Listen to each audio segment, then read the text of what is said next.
আলাইকুম বন্ধুরা, তোমরা সবাই কেমন আছো? দেশে এবং প্রবাসে, কাছে কিংবা দূরে, তোমরা যে যেখান থেকে আজকের এই লাইভ অনুষ্ঠানটি দেখছো, তোমাদের সবাইকে অনেক অনেক প্রীতি এবং শুভেচ্ছা। সবাইকে রমজানুল মুবারকের অনেক শুভেচ্ছা। প্রিয় দর্শক, এবারের পর্বে আমাদের সঙ্গে উপস্থিত আছেন শাইখ মুহাদ্দিস মাহমুদুল হাসান, প্রধান মুহাদ্দিস মিসবাহুল উলুম কামিল মাদ্রাসা, মতিঝিল, ঢাকা।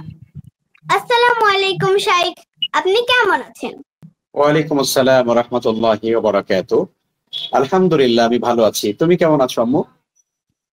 আলহামদুলিল্লাহ, আমিও ভালো আছি। প্রিয় দর্শক, এছাড়া মাশাআল্লাহ, অনলাইনে সবাই যুক্ত আছেন মুকাররমা ফাইজা, সাফরিন লাইবা, জুহাইর রহমান নুহাইদ, আবু তালেব তানজিম এবং উপস্থাপনায় আমি আছি জাইফা মুনজারিন। প্রিয় দর্শক, আর কথা না বাড়িয়ে চলে যাই আজকের প্রশ্ন উত্তর পর্বে। প্রথমে প্রশ্ন করবে মুকাররমা ফাইজা। আপু, তুমি তোমার প্রশ্নটি করো। আসসালামু আলাইকুম শাইখ। ওয়ালাইকুম আসসালাম ওয়া রাহমাতুল্লাহ। বলো আম্মু, বলো, প্রশ্ন বলো।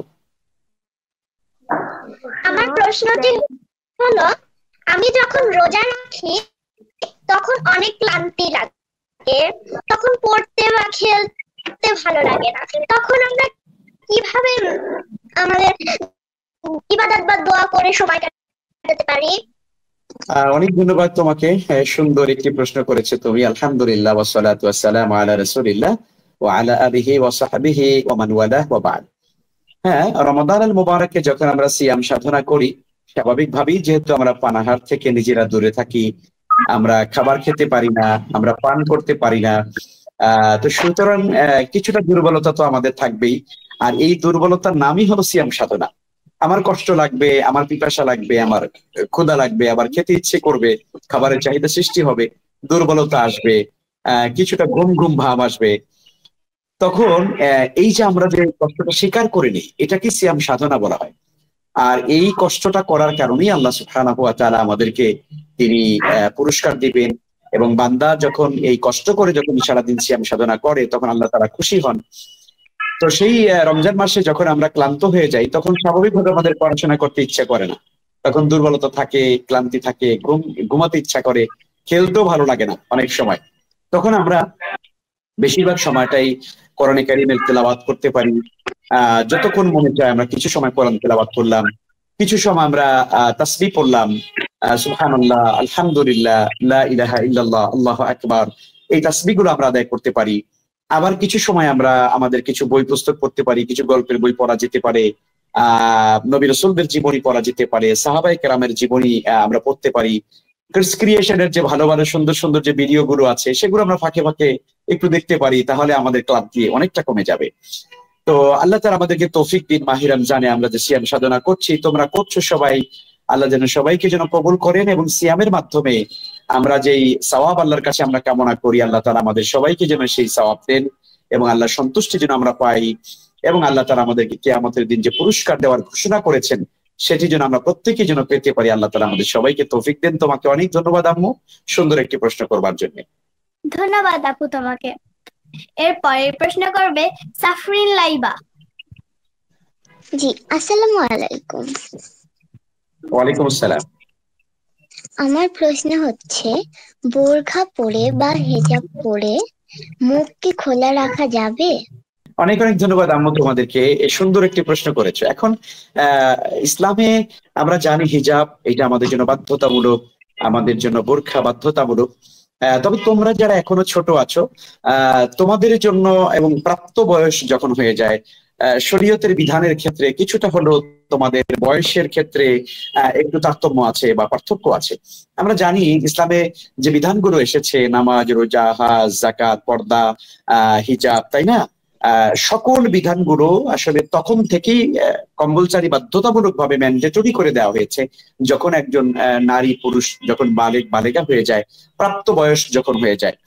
তো তোমাদের আলহামদুলিল্লাহ এখনো তোমরা যেই বয়সে আছো, আমরা আশা করছি যে তোমরা যদি এখন মুখ খোলা রাখো তাতে কোনো অসুবিধা হবে না। তবে অবশ্যই তোমরা হিজাব করে রাখবে, মাথা ঢেকে রাখবে, সমস্ত শরীরকে তোমরা ঢেকে রাখবে, হাতের কবজি পর্যন্ত ঢেকে রাখবে। পায়ের পাতা পর্যন্ত ভালো করে মানে ঢেকে রাখবে। এবং সবচেয়ে সুন্দর হয় হাত মোজা পা মোজা পরে বাহিরে যখন যাবে তোমরা তখন সেটা করবে।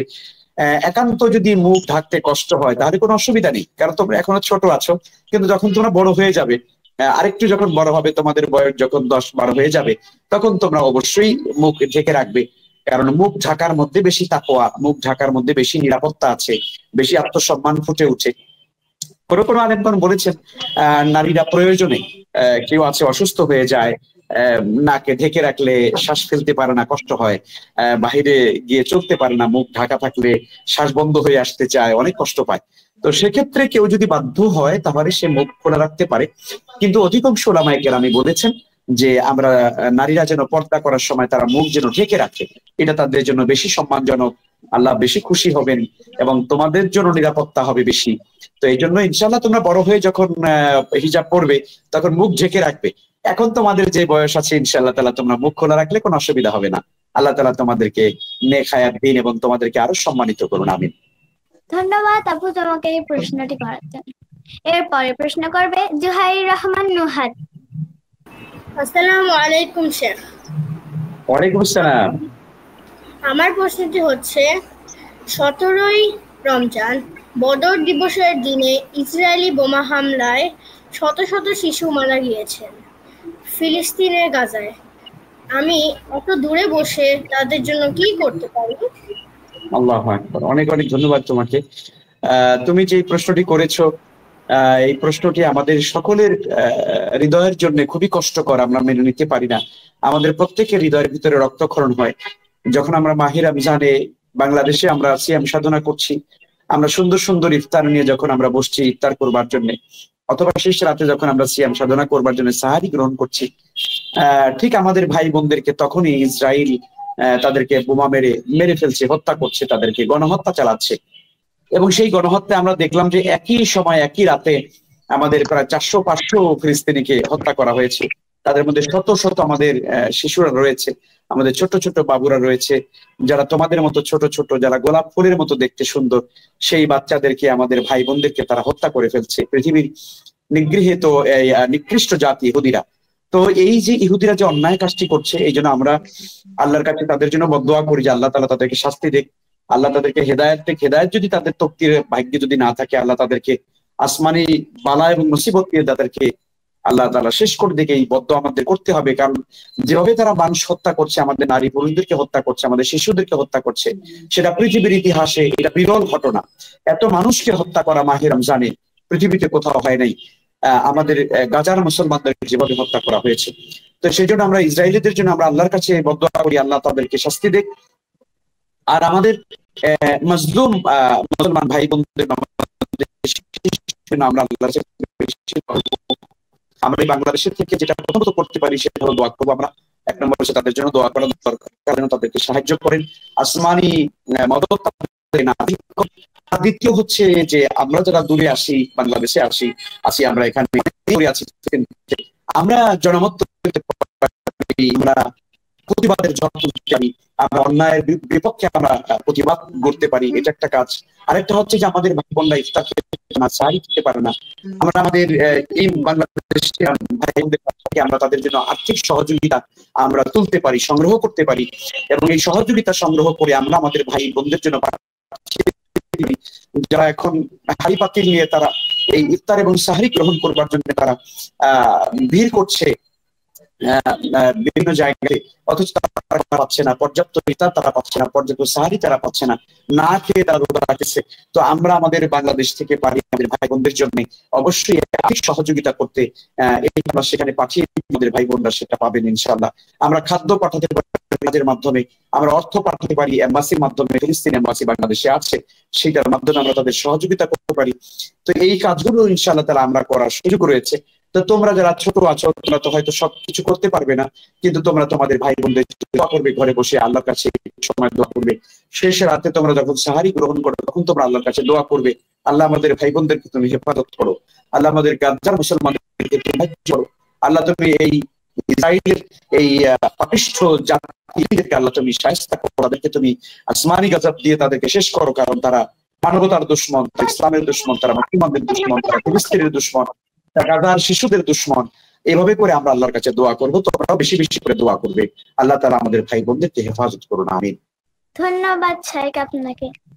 এরপরের প্রশ্ন করবে আবু তালেব তানজিম। আসসালামু আলাইকুম শেখ। হ্যাঁ, ওয়ালাইকুম সালাম, মাশাআল্লাহ। জি, আমি একটি প্রশ্ন বলবো, একজন রোজাদারকে ইফতার করানোর ফজিলত কি? মাশাআল্লাহ, অনেক অনেক ধন্যবাদ তোমাকে। সুন্দর একটি প্রশ্ন করেছো। একজন রোজাদারকে ইফতার করানো কি ফজিলত রয়েছে? হাদিসের মধ্যে এসেছে, যদি কাউকে কোন একজন রোজাদারকে যদি ইফতার করাই, একটু খেজুর দিয়ে হতে পারে, পানি দিয়ে হতে পারে, একটু দুধ দিয়ে হতে পারে, একটু কমলা দিয়ে হতে পারে, তাই না? যা দিয়ে করে না কেন, অর্থাৎ তোমার আমার সহযোগিতা যদি একজন রোজাদার ইফতার করে, তাহলে পরে সে সারাদিন রোজা রেখে যেই পরিমাণ সওয়াব পেল, আল্লাহ রাব্বুল আলামিন ইফতার করাবার কারণে ওই সওয়াবটা আল্লাহ তোমাকে আমাকে দান করবেন। আর যিনি রোজাটা রাখলেন, তার সওয়াবের কোনো কমতি হবে না, তার সওয়াব কমে যাবে না, কিন্তু ওই রোজাদারের সমপরিমাণ সওয়াব, রোজা রেখে যে সওয়াবটা পেয়েছেন সেই পরিমাণ সওয়াব আল্লাহ তাআলা যিনি ইফতার করাবেন, আল্লাহ তাকে দান করবেন। তাহলে এখানে আমরা দেখতে পাচ্ছি যে পড়ার ভিতরে কি সওয়াব রয়েছে। অর্থাৎ আমরা রোজা রাখছি, তারা যেমন রোজার কারণে সওয়াব পাচ্ছি, আবার কাউকে ইফতার করালে পরে আমি আরো বেশি বোনাস সওয়াব অর্জন করতে পারছি, তাই না? তাহলে আমাদের কি করবো?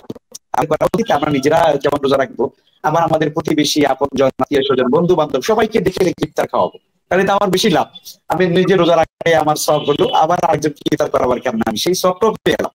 তো এই যে দ্বিগুণ, তিনগুণ, চারগুণ, যত মানুষকে বেশি খাওয়াবো তত বেশি সওয়াব আল্লাহ তাআলা আমাকে দান করবেন। এই জন্য আমরা নিজেরা একা একা ইফতার খাবো না, তাই না?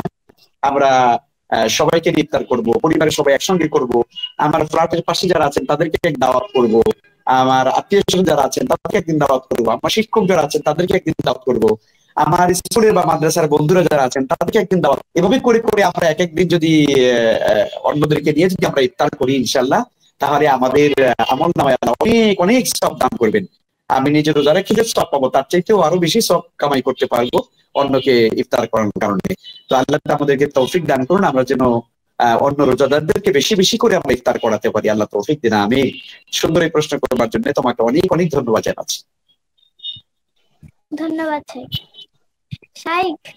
কিডস ক্রিয়েশন টিভির একটি বিজ্ঞাপন ছিল, আপনি যদি অনুমতি দিতেন আমরা কি বিজ্ঞাপনটি দেখে আসতে পারি?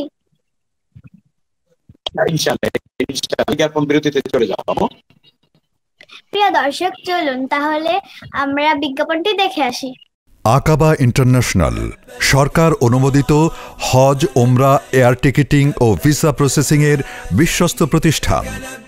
আমাদের বৈশিষ্ট্যসমূহ: হজ ও ওমরা সেবায় সুদীর্ঘ 25 বছরের সুনাম সমৃদ্ধ, সহিভাবে হজ ওমরা পালনে হক্কানি ওলামায়ে কেরামগণের সমন্বয়ে এজেন্সি মালিকের সরাসরি গাইড, হাজার নয় মাত্র 300 হাজির খেদমত ও তেজারতের সমন্বয়ে ইবাদত। আগে আসলে আগে পাবেন ভিত্তিতে বসুন্ধরা, চৈতি, এসিও গ্রুপ সহ বিভিন্ন কর্পোরেট গ্রুপ, ব্যাংক, বিশ্ববিদ্যালয়, হাই অফিসিয়াল সার্ভিসের অভিজ্ঞতা। প্রতি মাসে প্যাকেজ, নন প্যাকেজ ওমরা গ্রুপ যাচ্ছে। সারা বছর হজের নিবন্ধন চলমান। সিরিয়াল আগে পেতে দেরি না করে আজই নিবন্ধিত হন। আকাবা ইন্টারন্যাশনাল, সত্ত্বাধিকারী আলহাজ মাওলানা মোহাম্মদ মুসলিউদ্দিন আলমগীর। দ্বিতীয় পর্বে চলে যায়। এরপরে আবার প্রশ্ন করবে মুকাররমা ফাইজা। আমার দ্বিতীয় প্রশ্নটি হচ্ছে, কিছুদিন ধরে পত্রিকা এবং টিভিতে দেখছি অনেক শিশুরা নির্যাতিত হচ্ছে। সামনে ঈদ, আমরা আত্মীয়র বাসায় বেড়াতে যাই, ইসলামে শিশুদের নিরাপত্তার বিষয়ে কি বলা আছে?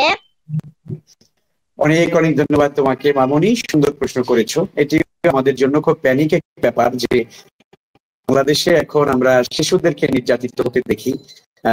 বিশেষ করে তোমরা তো সবাই জানো যে মাগুরার আমাদের ছোট্ট বন্ধু আসিয়া, সে নির্যাতিত হয়েছিল এবং সে দীর্ঘদিন পর্যন্ত অসুস্থ হয়ে হাসপাতালে ছিল এবং সে এক পর্যায়ে এই দুনিয়ার মায়া ত্যাগ করে চলে গেছেন তার রবের কাছে।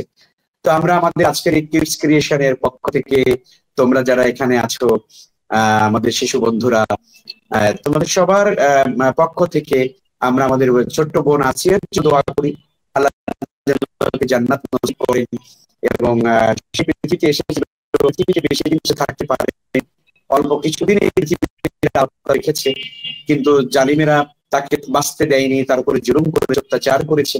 আমরা আল্লাহর কাছে দোয়া করি রব্বে কারীম যেন তাকে ক্ষমা করে জান্নাত নসিব করেন, এবং সেই সাথে তার শোক সন্তপ্ত পিতামাতা, তার পরিবার যারা আছে, আল্লাহ তাদেরকে সবর করার, ধৈর্য ধারণ করার তৌফিক দান করেন।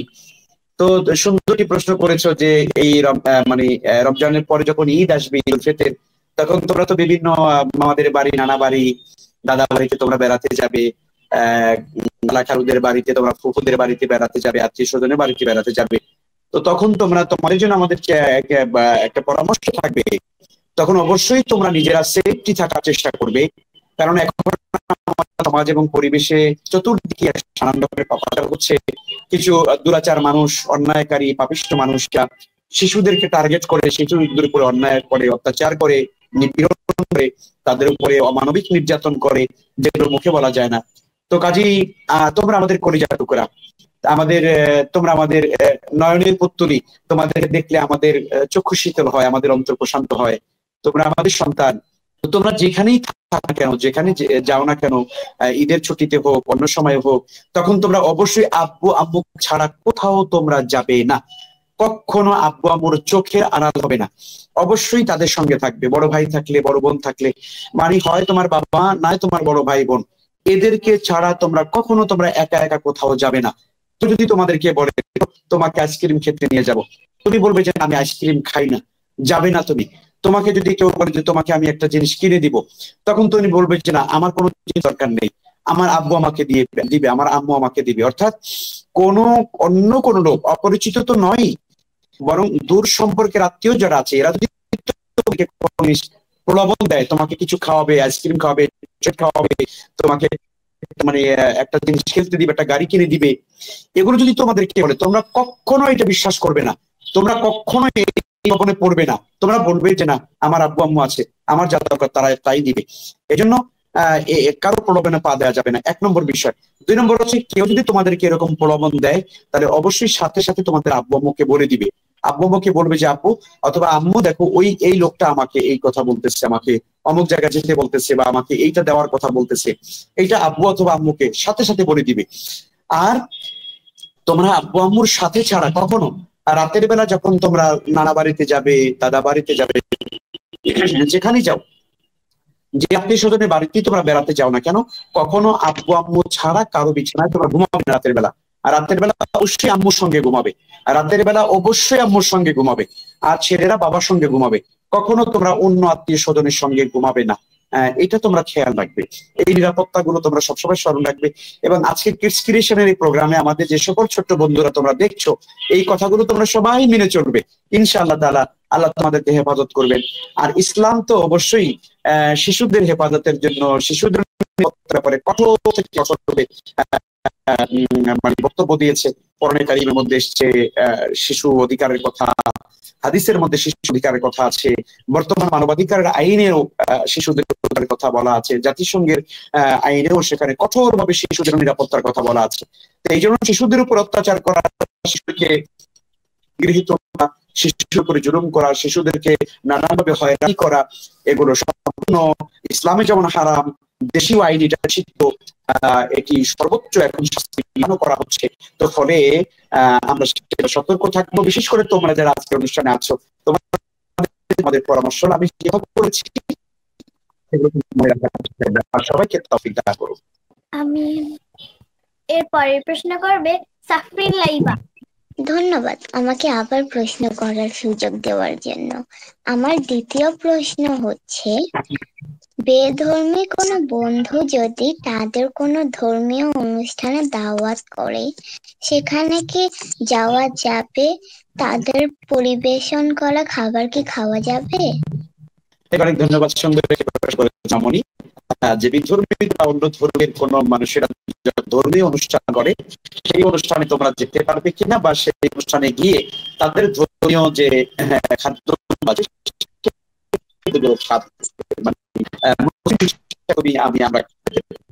খুবই সুন্দর গুরুত্বপূর্ণ প্রশ্ন। প্রথমত কথা হচ্ছে, আমাদেরকে মনে রাখতে হবে আমরা মুসলিম, আমরা বিশ্বাসী, আমরা তাওহীদপন্থী, আমরা এক আল্লাহ বিশ্বাস করি, তাই না? আমাদের বিশ্বাসের বুনিয়াদ হচ্ছে লা ইলাহা ইল্লাল্লাহ, আল্লাহ ছাড়া আর কোনো মাবুদ নেই। এটা হচ্ছে আমাদের বিশ্বাস দুনিয়া, আমাদের তাওহীদের বাণী হচ্ছে এটাই, আল্লাহ ছাড়া আর কোনো মাবুদ নেই। আল্লাহ ছাড়া আমরা কারোর সামনে মাথা নত করি না, আল্লাহ ছাড়া কারো আইন আমরা মানি না, আল্লাহ ছাড়া কোনো ইলাহ আছে, কোনো স্রষ্টা আছেন, আল্লাহ ছাড়া কোনো রিজিকদাতা আছেন, কোনো জীবনদাতা আছেন, এটা আমরা বিশ্বাসই করি না। আমরা সবসময় মনে করি আল্লাহ তাআলা তিনি আমাদের রব, তিনি আমাদের স্রষ্টা, তিনি আমাদের একচ্ছত্র ক্ষমতার মালিক। সুতরাং আল্লাহ রাব্বুল আলামিন আমাদেরকে যে দিন দিয়েছেন, জীবন বিধান দিয়েছেন, সেটা হলো ইসলাম। অতএব আল্লাহর দেওয়া জীবন বিধান ইসলাম ছাড়া আমরা অন্য কিছু মানি না, অন্য কিছু আমরা এটা স্বীকার করি না। আমরা আল্লাহ দেওয়া ইসলাম ছাড়া অন্য কোন ধর্ম এটা মানে অনুসরণ করা, এই ধর্মীয় কাজে অ্যাটেন্ড করা, এই ধর্মীয় উৎসবে সেখানে যাওয়া, সেই ধর্মীয় উৎসবে তাদের দেওয়া খাদ্য পরিবেশন গ্রহণ করা সম্পূর্ণ ইসলামে নিষেধ করা হয়েছে। এটি হারাম, এটি করা যাবে না। কারণ আমরা জানি আল্লাহ তাআলা কোরআন কারীমের মধ্যে বলেছেন লা ইয়াত্তাখিযুল মুমিনুনাল কাফিরিনা আউলিয়া মিন দুনিল মুমিনিন। আল্লাহ তাআলা বলছেন যে মুমিনরা যেন মুমিনদেরকে ছাড়া কাফিরদেরকে বন্ধু হিসেবে গ্রহণ না করে। তার মানে তোমার আমার বন্ধুকে, একজন মুসলিম, একজন মুসলিমা, আমি কখনো অন্য ধর্মের মানুষদেরকে বন্ধু হিসেবে গ্রহণ করতে পারবো না। অন্য ধর্মের মানুষদের বন্ধু মনে করে তাদের ধর্মীয় অনুষ্ঠানে যাওয়া, তাদের দেওয়া খাবার খাওয়া, এটা সম্পূর্ণরূপে নিষেধ করা হয়েছে। আর তাদের খাবারগুলো তাদের বিশ্বাসের আলোকে হয়, তারা যে খাবারগুলো তৈরি করে সেই খাবারগুলো তাদের ধর্মের নিয়ম অনুসারে তারা এটা করে, সুতরাং সেটা তো তুমি আমি খেতে পারি না, তাই না? আর রাসূলুল্লাহ সাল্লাল্লাহু আলাইহি ওয়াসাল্লাম হাদিসে বলেছেন মান তাশাব্বাহা বিকাউমিন ফাহুয়া মিনহুম, যে জাতির সঙ্গে সাদৃশ্য রাখে, বন্ধুত্ব রাখে, কিয়ামতের দিন তার হাসর নসর তার সঙ্গে হবে। অতএব কোন বিধর্মীদের সঙ্গে যদি আমাদের ভালোবাসা হয়, আমাদের মহব্বত হয়, আমাদের চলাফেরা হয়, আমাদের ওঠা বসা হয়, আমাদের মানে আত্মার সম্পর্ক হয়, তাহলে কিয়ামতের দিন ওই দলের সাথে আমাদের ওঠা বসা হবে, ওই দলের সাথে হাসর নসর হবে। এটা আমরা কেউ চাই না। এই জন্য আমরা কোনো বিধর্মীদের ধর্মীয় অনুষ্ঠান আমরা যাব না, এবং বিধর্মীদের দেওয়া কোনো খাবার আমরা গ্রহণ করব না। আল্লাহ তাআলা আমাদের সবাইকে বোঝার তৌফিক দান করুন। আমিন। ধন্যবাদ। এরপরে প্রশ্ন করবে জুহাইর রহমান নুহাত। আমার দ্বিতীয় প্রশ্ন হচ্ছে, আল্লাহ তাআলা কোরআনে হাফেজদের মর্যাদা কি বলেছেন? মাশাআল্লাহ, অনেক অনেক ধন্যবাদ তোমাকে। হাফেজে কোরআন যারা, তাদের ব্যাপারে আল্লাহ রাব্বুল আলামিন কোরআনে কারীমের মধ্যে হিফজ করার ব্যাপারে আল্লাহ বলেছেন ইন্না নাহনু নাযালনা যিকরা ওয়া ইন্না লাহু লাহাফিজুন। আল্লাহ বলেছেন কোরআনে কারীম আমি নাযিল করেছি এবং কোরআনে কারীমকে আমি আল্লাহ সংরক্ষণ করি। তো আল্লাহ তাআলা সংরক্ষণ করেন, এটা আসলে আল্লাহ রাব্বুল আলামিন সংরক্ষণ করেন হাফেজে কোরআনদের মাধ্যমে, তার বান্দাদের মাধ্যমে সংরক্ষণ করেন। তা বোঝা গেল আল্লাহর একটি পরিকল্পনা বাস্তবায়ন করেন হাফেজে কোরআনগণ। তাহলে কি সম্মান এবং মর্যাদা, সুবহানাল্লাহ বিহামদি। তার মানে আল্লাহ রাব্বুল আলামিন কোরআনকে সংরক্ষণ করবে কিয়ামত পর্যন্ত, কিন্তু সেই কোরআনকে সংরক্ষণ করেন তার বান্দাদের মাধ্যমে, হাফেজে কোরআনদের মাধ্যমে। তাহলে আল্লাহ তাআলার একটি মহা পরিকল্পনা, কোরআনে কারীম সংরক্ষণ করবার মতো একটা মহা পরিকল্পনা, মহা সম্মানিত কাজ, এটা হাফেজে কোরআনগণ করছেন। সুবহানাল্লাহ, তাহলে কি পরিমাণ মর্যাদা তাদের রয়েছে। এবং শুধু তাই নয়, হাদিসের মধ্যে বলা হয়েছে হাফেজে কোরআন যারা হবে কিয়ামতের দিন আল্লাহ তাআলা তাদেরকে তো সম্মান দেবেনই, বরং তাদের বাবা মা যারা রয়েছেন উলবিসা ওয়ালিদাহু তাজান ইয়াউমাল কিয়ামা, হাফেজে কোরআন যারা হবেন দুনিয়াতে, তাদের বাবা মাকে কিয়ামতের দিন আল্লাহ তাআলা সেলিব্রেশন করবেন, তাদের মাথার উপরে নূরের টুপি পরিয়ে দিবেন, যে নূরের টুপিটা মানে সূর্যের আলোর চাইতে, সূর্যের কিরণের চাইতে উজ্জ্বল হবে। সুবহানাল্লাহ বিহামদি। এত বড় সম্মান হবে হাফেজে কোরআনের বাবা মা, যে শুধুমাত্র সন্তানকে হাফেজে কোরআন বানানোর কারণে আল্লাহ তাআলা তার বাবা মাকে এত সম্মান এবং এত মর্যাদা আল্লাহ তাআলা দান করবেন। এবং তাই নয়, শুধুমাত্র হাফেজে কোরআন হবে, আল্লাহ তাআলা তাকে বলবেন ইকরা, তুমি কোরআন পড়তে থাকো, আর তাকে আর তুমি জান্নাতের উপরে দিয়ে আরোহণ করতে থাকো। তার মানে তুমি কোরআনে কারীম দুনিয়াতে তেলাওয়াত করেছো, আজকে তুমি হাসরের ময়দানে কোরআন পড়ো আর তুমি জান্নাতের উপরের দিকে উঠতে থাকো। তো হাফেজে কোরআনের তেলাওয়াত যেখানে গিয়ে শেষ হয়ে যাবে, সেটাই হলো জান্নাতের সর্বোচ্চ জায়গা, একেবারে জান্নাতের সবচেয়ে উপরে চলে যাবে হাফেজে কোরআন। এবং আল্লাহ তাআলা বলবেন এটাই তোমার বসবাসের স্থান, এটাই তোমার থাকার জায়গা, এটাই তোমার জান্নাতের অবস্থান। সুবহানাল্লাহ। তার মানে হাফেজে কোরআন কোরআনে কারীম তেলাওয়াত শেষ করবেন একেবারে জান্নাতের উপরে গিয়ে, যেখানে শেষ হবে ওটাই তার জান্নাতের নিবাস হবে। আল্লাহু আকবার। একজন হাফেজে কোরআন এই মর্যাদা কিয়ামতের দিন পাবেন, তার পিতামাতা এই সম্মান পাবে। এই জন্য আমরা হাফেজে কোরআন যারা আমরা হচ্ছে, আমাদের ছোট্ট বন্ধুরা যারা হেফজ করছে, আপনাদেরকে বলবো মনোযোগ হেফজ করার জন্য। এবং যারা হেফজ পড়ে ফেলেছে মাশাআল্লাহ, তাদেরকে আমরা বলবো তারা যেন কোরআনটাকে ভালো করে ইয়াদ করে, সবসময় নিয়মিত তেলাওয়াত করে, এবং তারা যেন তেলাওয়াত কখনো বন্ধ না করে। এবং আল্লাহ তাআলা যে কোরআন কারীমে আহকাম দিয়েছেন, সেই কোরআন দিয়ে যেন আমরা আমাদের জীবনটাকে পরিচালনা করি। আমাদের ব্যক্তিগত জীবন, আমাদের পারিবারিক জীবন, আমাদের সামাজিক জীবন, আমাদের রাজনৈতিক জীবন, আমাদের অর্থনীতি, আমাদের শিক্ষা, আমাদের সংস্কৃতি, সবকিছু যেন আমরা কোরআনে কারীম দিয়ে যেন পরিচালনা করতে পারি। আল্লাহ তাআলা আমাদেরকে সেই দান করুন। ধন্যবাদ। এরপরে প্রশ্ন করবে আবু তালেব তানজিম। তারাবি না পড়লে, সাহারি না খেলে রোজা হবে? আচ্ছা আচ্ছা, অনেক সুন্দর প্রশ্ন করেছো। তারাবি না পড়লে রোজা হবে কিনা। আমরা তারাবি পড়বো, আমরা পড়বো না কেন? তারাবি আমাদের পড়তে হবে। মাহে রমজান, রমজানের মাস, বরকতের মাস, তাই না? দিনের বেলা সিয়াম এবং রাতের বেলা কিয়াম, তারাবির নামাজ আমাদের জন্য রাসূল সাল্লাল্লাহু আলাইহি ওয়াসাল্লাম সুন্নাহ করে দিয়েছেন। সাহাবায়ে কেরাম পড়েছেন, তাবিঈনগণ পড়েছেন, তাবিঈনগণ পড়েছেন। সর্বযুগের মানুষেরা, আল্লাহ নৈকট্যপ্রাপ্ত বান্দারা তারাবির নামাজ পড়েছেন। তো এটা সুন্নাহ ও সুন্নাতে মুআক্কাদা হয়। আর দিনের বেলা সিয়াম আমরা করি, এটা ফরজ। এখন কথা হলো যে কেউ যদি না করে তাহলে রোজা হবে কিনা। রোজা হয়ে যাবে, কারণ আমরা জানি রোজা এটা দিনের বেলা করতে হয়, আলাদা ইবাদত। রাতের বেলা তারাবির নামাজ এটা আলাদা ইবাদত। তো যদি তারাবির নামাজ না পড়ি তাহলে রোজা হবে, ব্যাপারটা এরকম না, রোজা হয়ে যাবে। কিন্তু আমরা বিনা কারণে তারাবির উচিত না, কারণ এটা রমজান মাসেই শুধু আমরা পড়ে থাকি, তাই না? রমজান ছাড়া তারাবির নামাজ পড়া যায় না। তো এই জন্য ইনশাআল্লাহ কেমন মসজিদে গিয়ে জামাতের সঙ্গে খাতমে তারাবিতে আমরা শামিল হব। কখনো যদি সফরে থাকি অথবা বেশি অসুস্থ লাগছে, ক্লান্ত লাগছে, পড়তে আজকে ভালো লাগছে না, বেশি খারাপ লাগছে, এমন যদি হয় তাহলে সেটা 2-1 দিন দিলে অসুবিধা নেই। অথবা 20 রাকাত পড়তে না পারলাম, 8 রাকাত পড়ে নিলাম, 10-12 রাকাত পড়ে নিলাম, তাতে অসুবিধা নেই। কিন্তু একদম পড়ি না, পড়বো না, এটা করা যাবে না। তারাবিটা পড়তে হবে ইনশাআল্লাহ। একান্ত না পড়লে রোজার কোনো ক্ষতি নেই। 2 নম্বরে হচ্ছে তুমি প্রশ্ন করেছো যে সাহারি খেতে না পারলে রোজা হবে কিনা। সাহারি আমরা খাবো, সাহারি খেতে হবে, কারণ সাহারিতে বরকত আছে। রাসূল সাল্লাল্লাহু আলাইহি ওয়াসাল্লাম বলেছেন তাসাহহারু ফাইন্না ফিস সাহুরি বারাকা, তোমরা সাহারি গ্রহণ করো কারণ সাহারির ভিতরে বরকত আছে। এইজন্য শেষ রাতের খাবারের মধ্যে বরকত আছে, ওই সময় আল্লাহ তাআলা বরকত নাজিল করেন। এবং শেষ রাতের সময়টা খুব বরকতপূর্ণ, কারণ ওই সময় ফেরেশতারা আল্লাহর কাছে বিশেষভাবে দোয়া করেন যারা সাহারি গ্রহণ করে। হাদিসের মধ্যে এসেছে, নবীজি সাল্লাল্লাহু আলাইহি ওয়াসাল্লাম বলেন, ইন্নাল্লাহা মালাইকাতাহু ইউসাল্লুনা আলাল মুতাসাহহিরিন, নিশ্চয়ই আল্লাহ তাআলা এবং তার ফেরেশতা রহমতের দোয়া করেন যারা সাহারি গ্রহণ করে। সুবহানাল্লাহি বিহামদি, যারা শেষ রাতে সাহারি খেতে ওঠে, আল্লাহ এবং তার ফেরেশতারা তাদের জন্য রহমতের দোয়া করেন। এই জন্য আমরা সাহারি গ্রহণ করার চেষ্টা করবো, এটা গুরুত্বপূর্ণ খাবার। কেউ যদি ঘুমিয়ে থাকার কারণে সাহারি খেতে না পারে, অথবা সে সফরে আছে, সাহারি খাওয়ার মতো কিছু তার কাছে নিয়তটা করে ফেললো, খেতে পারলো না, ইনশাআল্লাহ সাহারি না খাওয়ার কারণে তার রোজার কোনো সমস্যা হবে না। নিয়ত করবে, নিয়ত করার দ্বারাই তার ইনশাআল্লাহ রোজা পরিপূর্ণ হয়ে যাবে। আল্লাহ তাআলা আমাদের সবাইকে তৌফিক দান করুন। আমিন। শাইখ, আপনি অনুমতি দিলে আমি একটি গান পরিবেশন করতাম। ইনশাআল্লাহ, আলহামদুলিল্লাহ। রহমের বৃষ্টিতে ভিজলো জামিন, হৃদয় সাগরে এলো বারাকার ঢেউ, বুকের উঠোনে নাচে নাজাতের দিন, কি যে সুখ রব ছাড়া বুঝবে না কেউ। রহমের বৃষ্টিতে ভিজলো জামিন, হৃদয় সাগরে এলো বারাকার ঢেউ, বুকের উঠোনে নাচে নাজাতের দিন, কি যে সুখ রব ছাড়া বুঝবে না কেউ। কান পেতে শোনো গাই সাত আসমান, ঘোষাম দে দিলো মাহে রমাদান।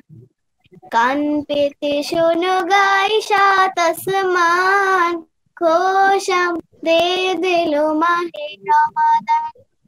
আ আ আ আ আ এই মাস মালিকের সেরা উপহার, অবহেলা করে তাকে হারাবো না আর। এই মাস মালিকের সেরা উপহার, অবহেলা করে তাকে হারাবো না আর।